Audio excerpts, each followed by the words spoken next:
We've just had our first large fall rain of the season, and in my yard that has brought out both snail populations, the good snails and the bad snails.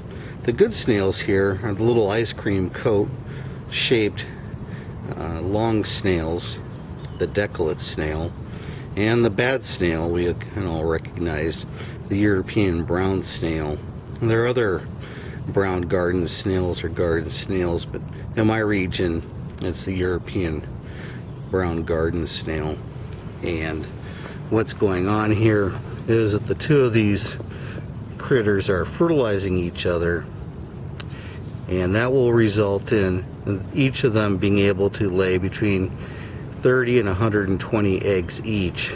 That'll happen in 3 to 6 days, and they'll make a little burrow about 1 to 2 inches deep in the soil and then deposit their eggs in there. The Decollate snail you can see here will not eat these large brown snails. Actually, I'll restate that. They will eat them, but the brown garden snail will roll them off of them and escape. And I know there are photos on the internet of the Decollate snail this size eating a brown snail this size, but that snail was killed or pinned to the ground, so to speak.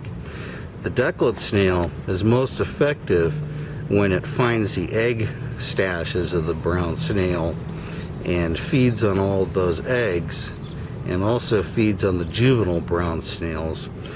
The Decollate snail is also very effective in harassing these adult brown snails. I just placed these two Decollate snails here.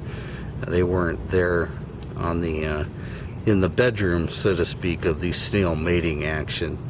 And it's really important to know the gravity of the problem, or at least the numbers, so to speak. Each of these snails can reproduce about 430 eggs a year.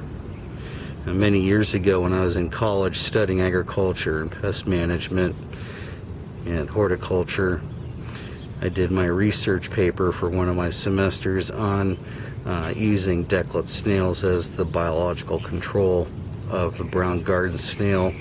And at the time, I wasn't involved in using the Decollate snail. What I learned from that research propelled me into becoming a harvester and seller of the Decollate snails. So I have some snail eating action going on in some other locations, but this is the beginning of the problem right here. In my area, this is October, and this mating reproduction action will happen in an irrigated landscape in a mild climate almost 12 months out of the year, but on average it's about 5 months, and out of those 5 months you can expect each one of these snails to have the ability again to lay about 430 eggs. You can imagine or understand why the smaller snails just completely overwhelm your landscape and eat your plants to the ground or strip them down to the stems.